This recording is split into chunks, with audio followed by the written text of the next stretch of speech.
people are signing contracts thinking they're protected, and it can mean nothing. And there's no one regulating that. There's no one saying you can't put that in that contract unless you're paying thousands of dollars to a lawyer before you close. So many people just make deals on a handshake or on paperwork, hoping that it holds in court, and it may or may not.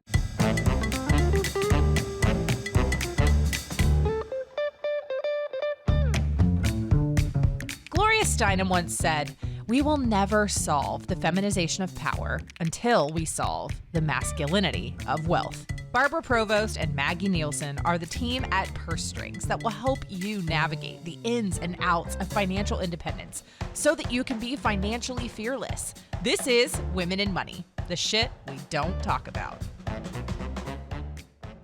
All right, today we have Kayla Hamrick on the pod. I'm so excited to share the story with our audiences. I think this will just be a nice one that hits home for everyone. So Kayla, before we dive into all the questions we have for you, share a little bit about who you are and what you do with the audience. Yeah, I am Kayla Hamrick, and I do a lot of things, but right now I am launching a platform for investors to do real estate deals faster.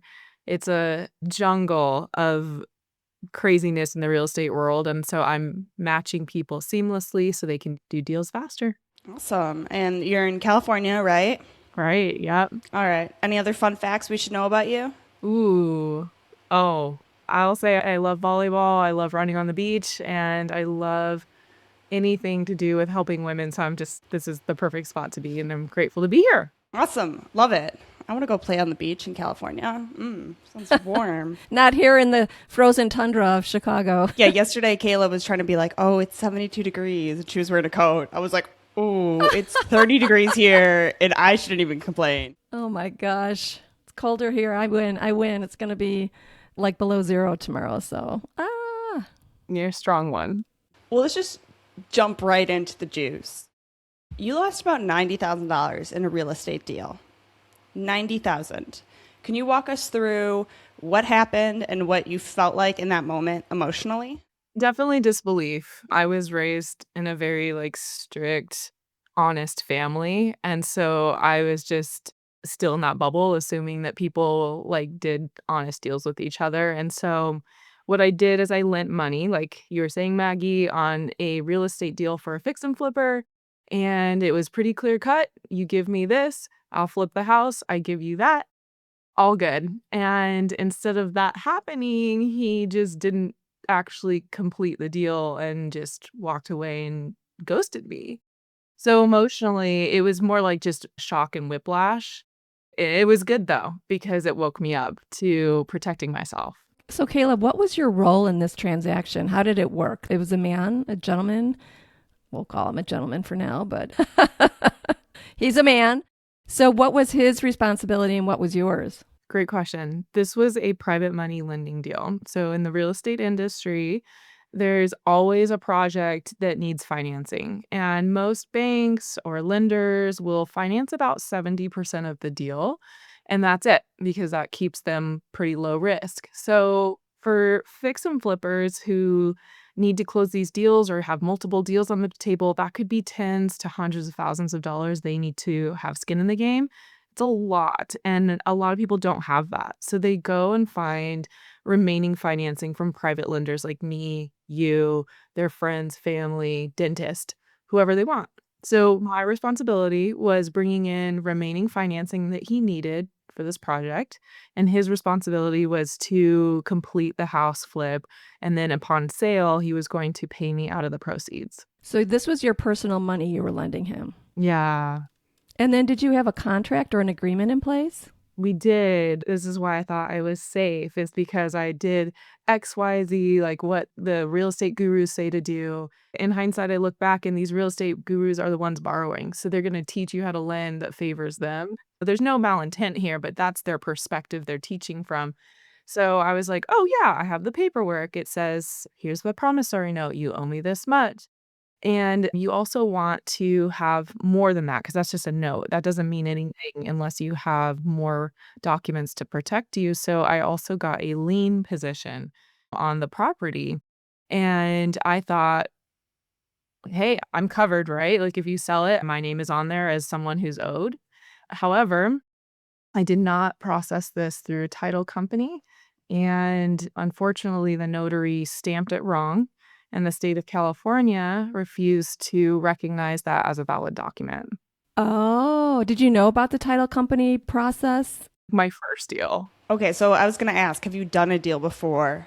This was kind of the first one. I was all fired up, ready to have financial freedom, and I definitely did all the wrong things. So, how does somebody like him, the man, how does he walk away and get scot-free from this? Yeah, Barb wants to know how to get $90,000 scot-free. You think you're doing all the right things, and it sounds like you were. How can someone just walk away from that? Right. So this happens, unfortunately, too much, which is why you have to have the right docs in place to not allow that. He has a note, and so technically he can't walk away because the promissory note binds him to this deal. It's the enforcement of the note that is the difficult part. And that's what lets him walk away, because he knows if he can just get me tired enough through the legal system and use up my money on lawyers, he can get away. So it's really about waiting out the enforcement part, is what he did. So, it sounds like he was pretty keen, and maybe he's done this before? Serial scammer. Oh, bummer. And he's a realtor, still practicing in California. And you can't report him to the board of realtors? Yeah, I reported him to the DRE and they said there's insufficient evidence. What happened to the property? You know, it's so funny because you would think I would be like all on top of this, like a Dayline show, but I believe he sold it off at loss. So when you realized the money was gone, the legal fees were stacking up, what was kind of that hardest part to process? The money, the broken trust, or kind of like how you felt about like, you're going to dive in, do this big investment, and now it's like, can I trust myself? Oh my gosh, yeah. I am proud of myself for not getting too emotional about it. And being emotional is a gift. So I'm not saying that that doesn't have a place. But in the regards of investing and finances, for me, going into a deal, you don't want to be emotional about a deal. And that's exactly why I got in trouble, is I got all excited about the flashy returns. It was, like, ooh, this is my first deal, I'm going to do it. I should have been way more neutral and calculated. So to answer your question, I was actually pretty unemotional about it. And I was very kind of like action oriented, like, okay, this happened. Hell no, am I going to let that happen to me again? I also was like, I'm not letting other people go through this. And so I learned as much as I could. I started talking to attorneys. I talked to like more seasoned lenders, like private money lenders, talked to friends in the industry, and started like picking up skills that would allow me to be protected the next time around and the next time around. And unfortunately, I think it's like with any industry. I'm a nurse practitioner, actually. You can learn and learn and learn, but it's like when you really go through something is when you really learn it. And so I think to summarize it, I didn't get emotional, and I learned what I could. And I think that was very helpful because I didn't play the victim card. I think that would have kept me in a unproductive mode for a while. And so I just picked up, moved on, because really what was my alternative? Just like cry about my money? Like, no, I am got to go make that back. It's risk reward, right? And you know what they say? Fail fast, right? Fail fast, learn from it, pick yourself up, get that behind you, and now you're that much smarter. But a lot of women, they go straight to this whole blame situation. Did you experience that? And if you did, what helped you move through it instead of letting it kind of define you? Because you did move ahead. Yeah, I would say not so much like self-blame, but just responsibility. Like, wow, like you probably should have gone slower, probably should have vetted this guy better. So many things I didn't do, but I didn't know what I didn't know. So I think it was just more like personal accountability, but without the weight of judgment. It's like, okay, it happened. And I think that was really productive for me. Yeah, you were able to just kind of write it off. And it is kind of like, well, I could sulk on it. I could pay 4 times the amount in legal fees, or I could get back at it and make the money. Like, it's not going to make itself, right? And I know when we were talking, you're kind of like, that's the debt I paid to the universe, and it's going to come back, which I think is just a great perspective. And there are some things, I don't know, that we've all kind of written off. Like, it's going to come around sometime, right? Like, he's going to get his karma. I'm going to get, a random windfall or something. It all comes around. When? Couldn't tell you. How? Don't know. And let's be clear, when you're making deals like this or you're an entrepreneur, it's all about risk, right? We're on a skinny limb most of the time. We have a passion. We're trying to make the best decisions possible, talking to the best experts. And sometimes things are not going to work out and you're going to lose. Sometimes things are going to work out and you're going to win. So you need to be thick-skinned, I think, when you're in these types of situations, and you need to buck up and say, heck, I'm learning from this. It's only money. You know what I always say? No one's dying. And we're going to figure out where we went wrong, and we're going to recalibrate and move on. So for listeners hearing this for the first time, can you explain a little bit about this private money lending in simple terms and why it even exists? So, real estate deals across the country is a $5 trillion business in just investments. And so these deals, like I was saying earlier, to buy land or to buy the, apartment complex, most banks are not going to go above 70% of the purchase price. So if someone wants to buy, we're just going to keep it so simple, like a home that is in disrepair and they're going to fix it up for a profit. Most people are familiar with fix and flips these days. So most banks will only finance, 70% of the purchase and maybe 70% of the construction costs. And these are, when I say banks, it's called hard money lending. It's these private companies who have lots of cash from insurance companies and big hedge funds. They get this money and they disperse it for fix and flip loans. But they are very smart and they're like, we are not going over 70% of the total cost of the property, because they know that if things go wrong and this person disappears off the face of the planet, well, now we have this junky house and now they can sell it and not lose money. So what do people do when they have $1 million house that they bought and they're only getting 700K to work with? That's 300K they have to figure out, right? And so some of it's gonna come from their savings or all of it, or they can't have the deal. So what they'll do is they'll go out and find, again, like people like me and you, and they say, I know this is a higher risk deal, and so they offer higher interest rates, for sure starting at 12% annualized. But I mean, I was telling Maggie, like, I have borrowers that give me 30 and 50% returns. I've been getting that regularly, but I don't wanna paint that picture as, like, all private money lenders get those types of returns, and you can. And that's what I love about this industry is that anything's possible. It just depends on the negotiation, and every deal is different. So back to why this is here. This is how we call them operators, like investment real estate investors get deals done. It's called OPM, and I'm sure you guys have talked about that on your podcast, other people's money. Using that allows you to scale your business in, I'm sure, many different industries, but especially real estate allows you to take on more projects and scale. I know you kind of described it as like the Wild West right now. Tell us more about why it's the Wild West. I mean, there's so many things with money, and you think about buying a house, and there's all these processes and legal papers and blah, blah, blah, blah, blah that you have to go through. So that seems, from an outsider's perspective, pretty locked down. That's a great thought. I will say, like, buying the house, it goes through a title company, a lawyer will process it often. And that you're right, like the standard buying of a house is very regulated.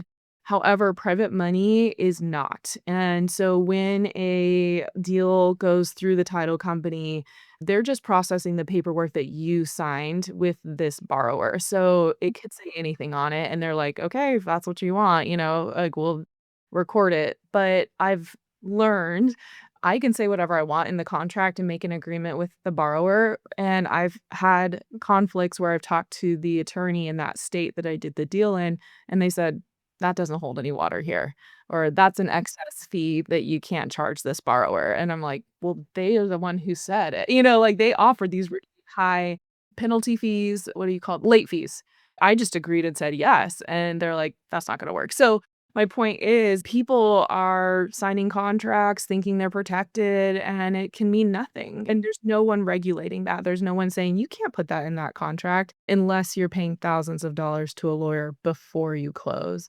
So many people just make deals on a handshake or on paperwork, hoping that it holds in court, and it may or may not. And also just the legal process if something goes wrong can truly be exhausting and, like, inexpensive. And so when I say Wild West, it's just people are just doing deals right and left, talking to people, everything's word of mouth. There's not a centralized place to really do deals and do them efficiently and cleanly and know that you're protected.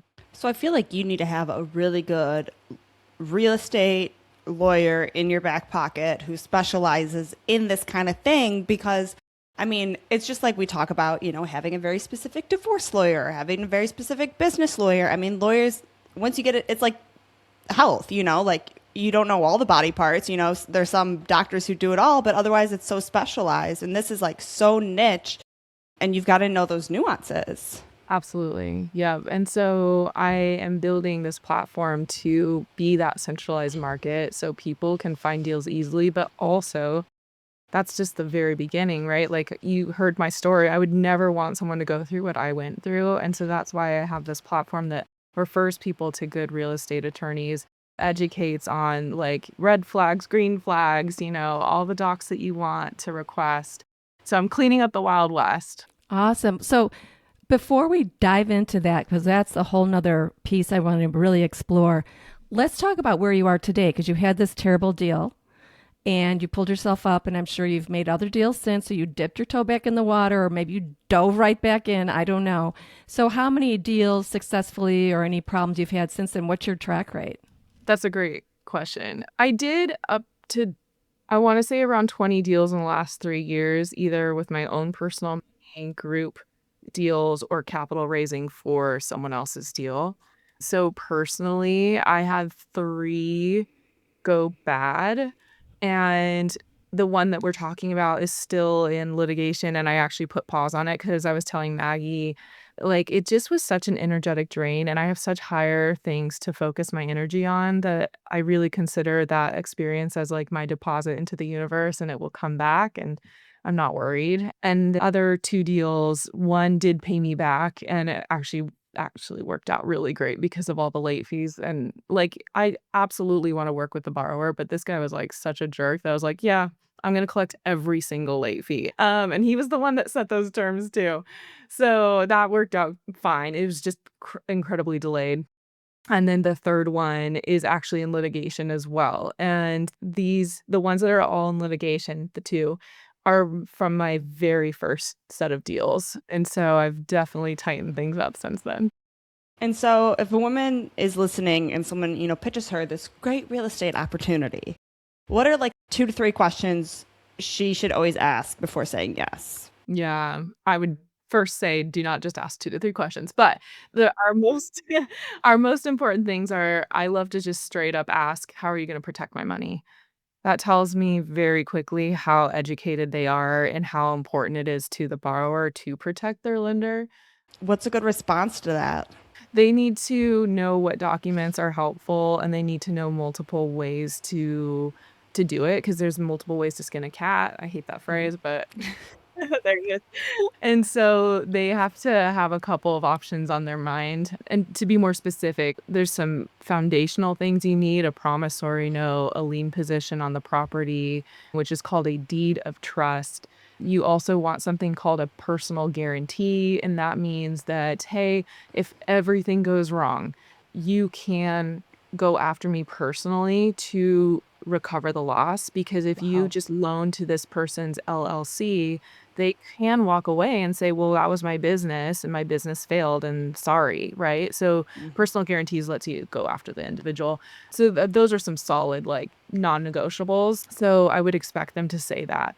The additional things is, adding the lender to the insurance policy of the home, like getting title insurance, meaning that if the title company messed up and there's like 3 liens in front of you, that the title company is responsible for that because, you were lending on a deal where you thought you were next in line to get paid out. So these are some things that you would expect a borrower to be knowledgeable on. And if they aren't, then that for me is not necessarily a red flag, but it means they're inexperienced. And you just have to factor that into the deal. And some people are okay with it, some are not. I probably wouldn't, but it's not an immediate no. So that's my starting point. The other questions to ask are, show me the docs. Show me your experience. Show me this purchase agreement, the appraisal of the house, so I can really verify that what you're saying is true. You want to not just like if they say, "Oh yeah, I'm going to put 50K into repairs and then we're going to sell it for 250K, whatever." I want to see that contractor bid. And I want to make sure that contractor is very experienced and licensed and insured, because the one of the ones that went bad, it was actually the contractor that ruined everything. He was freaking psycho, and he went and destroyed his work and stole equipment off the site, and it stalled us for months. I mean, I could tell you stories all day. So I would just say verify, verify, verify, verify, ask for the docs. And often lenders feel bad. Oh, it's so inconvenient. I know this is a lot of work. It's like, no, we are helpers. And to do our job and to make sure everyone's safe, these are just the steps. It is what it is, what it is. If you want money, these are the steps that we have to take. Done. And so I think women hate inconveniencing people. Many of us are taught to stay small, don't take up a lot of space, don't question this, question that. That'll make them feel bad. It's like, mm-mm. And so it's a really good exercise in like really stepping into your power and remembering like it's my money, like you said, Maggie. Like, so if you don't like this process that I'm taking to keep us safe, it's okay. Go to another person, right? So I would say those are the beginning things. And then lastly, I would just say, like, what's your backup plan? What happens if everything goes wrong? There's got to be something well thought out. They cannot just say, oh no, this is clean and easy. Mm-mm. That doesn't do it. That's a lot of people to talk to. I mean, between vetting the person who's going to do the work, the contractor, getting on the insurance, I mean, all the things. It turns into a full web. It's not just like, here's some cash, let's get started. I mean, not like I thought it was, but when you see it online, it looks sparkly and easy and 20% returns, bada bing, bada boom. Yeah. No. I'm in. And that's why I got into the trouble that I did, because these gurus make it look way too easy, so simple. Let's go. No. However, these are the steps I would recommend anytime and all the time. And when you have relationships with good borrowers, I have two that I keep recycling my money with over and over again, and it's wonderful. I will be honest, I don't do that full due diligence anymore because they have proven themselves and they have a good track record. I am not saying that, like, "Hey, follow me in that way." This is just my situation. I have a friend who did 4 deals with someone, and then the 5th one, he defaulted and just totally ghosted her. So, track record doesn't protect you. It's a fantastic strengthening quality of a deal, but in the end, your own due diligence is what saves you. Because these are so many pain points and so many friction points in this industry, this is why I started what I did, because I'm cleaning that up too. Like, I want private money lenders to have software to just look at a deal, underwrite it quickly, and be able to assess deals faster, which is what I'm doing as well. Let's dig into all of that. Tell us what it is, how it's used, why you created it, and how people can leverage it. Yeah. So my platform is called Money Match, and we are in beta testing right now. And it's an investment accelerator. So people who are operators, as we talked about earlier, they can post a deal on the platform, and it's a marketplace where my platform will bring that deal to you if that's in your lending box. So lending box means this is how much money I have, this is how long I want it out. These are the type of deals I'm interested in. Like, if you only want to lend on apartment complexes because you want long-term equity, or if you just want to be in and out of a fix and flip in 6 months, that's your prerogative. So you specify what you want, and then my platform will bring you deals that fit that criteria. And so it's going to speed up the process of finding deals, because right now it is wild, wild west. You go around Facebook looking for the right deal, and that deal's gone, and that deal never worked out, and okay, this one's available, but we got to close in 3 days. It's a mess. These are simple deals you can evaluate cleanly. And so what we're doing right now is we are in the process of getting software to underwrite every deal that hits the platform so that lenders can more easily be protected and vet deals. But in the end, I always recommend your own human due diligence. What I'm providing is just less friction and more ease. And so I'm excited for people to try that out. I didn't realize that people were like just finding these deals on Facebook. I mean, it just seems like you have to talk to someone who knows someone. But does it matter like as like state to state? Like, do you typically do them in your state more locally to you, or is it like, they're in Manhattan, I can do sure. Right. I've lent all over the country, but I would say that probably lending in your own town is very smart because you know where the property is, you can see it yourself. Because one of the deals that went bad, it was in Atlanta area, and what the pictures showed was definitely a fix and flip, but it was only on realtor.com, and then the real life pictures were a war zone, and I was like, "Oh my gosh, like, this guy did not raise enough money, he should have never," like, it was terrifying. I was like, "Oh, this is not gonna get covered with the money," like, me and another partner came in with 100K, like, 50K from me, 50K from the partner, and I was like, "100K is not even gonna touch this," and it went bad, and we found out too that it was in a historical neighborhood, and in those neighborhoods, you have to get a permit to do anything, right? And so, like, we're like, didn't see that coming, didn't know that that was gonna delay this project, and so anyway, my point is, had I started, and again, this was one of my earliest deals, just mistake, mistake, mistake. And so had I seen it and walked it, I would have been like, "Thank you, but no thank you." So I do think it is wise to start locally, but you don't have to. You can be better than I was, and you can say, "Let's do a video walkthrough of this property. I wanna see it." You can have multiple talks if you want. Review the appraisal closely, which I didn't. So, anyway, you can lend everywhere is my answer. There is that technology of like just FaceTime me through the house. I'm not going to fly in, just FaceTime me and just take advantage of the technology. As long as they're at the right house. Right? And I've actually had that where I was like, "You're filming the address right now." Like, I wasn't rude, but I was like, "I want you to walk from the sidewalk, and I want you to show me the address and, show me the street sign." So I have done that, yeah. I do have to ask this one question. How does a nurse practitioner pivot to creating a real estate app? Like what was the bridge? Yeah, I actually talked to a financial planner 5 years ago, and he looked at all my finances and my goals, and he said, "You have a 7% chance of achieving your financial goals." And I was like, "It's higher than I thought." I was just like it was such a great meeting because I was like, "What I'm doing as a nurse practitioner is not working." And I think a lot of us realize, like, we get these jobs thinking that, your 9 to 5 is gonna work out, and I mean, nurse practitioners make okay money, average or higher, and if that wasn't even working for me, then I had to do something else, right? Like, if plan A doesn't work, then something's gotta change. So, I dove into real estate investing, I got all fired up, made these stupid mistakes, but in the grand scheme of things, it needed to happen. It needed to show me, to give me clarity on what's totally wrong in the industry so I can clean that up. So I'm so grateful because I wouldn't be here. If everything went to plan, I'd be making good money, but I feel like this platform is going to change and disrupt the industry in all the best ways. I love it. It's so exciting, yeah, just to see. I mean, we've all got to learn, right? Which is really why I wanted to bring you on. Is like we tell all these stories, but like they're not all glamorous and shiny from the get go. But you've learned so much, and then you've changed for others. So really built that path, which is so exciting. So you rebuilt up as after a loss.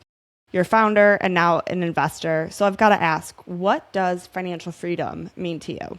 Great question. I would say that it's time freedom. Financial freedom means you have enough wealth to allow yourself to dictate however you want to spend your time. I'm just curious about when and where people can find your app. Yeah. So we're in beta testing this month, and you'll find us on the Play Store and the App Store in about 4 to 6 weeks. So that would put us at about March 1st. And we can't wait for people to use it. This is just the tip of the iceberg. We have so many visions for it so it can protect people and do what it's intended. So I'm excited for people to join the journey. I'm excited to watch your journey progress and learn from it. And, March 1st is a great time because it's Women's History Month, and it's a time where we're really celebrating those women who have stepped out for women and financial literacy and empowerment in terms of money.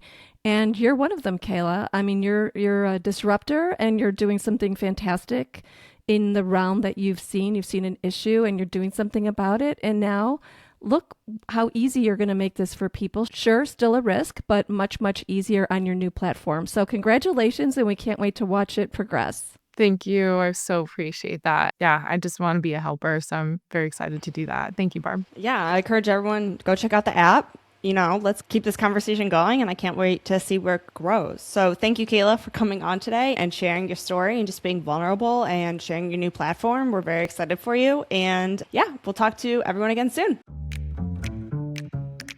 You've been listening to Women in Money, the shit we don't talk about. Now it's time to take what you've learned and make bold moves towards financial independence. Stay in the know by joining our newsletter for exclusive tools, resources, and updates that keep you financially fearless. Head to pursestrings.co and sign up today. Need a financial professional who gets it? Turn to Purse Strings' curated directory, your go-to resource for financial experts who know how to put you first. Love this episode? Leave us a review and help us empower even more women to own their financial power. Until next time, be financially fearless.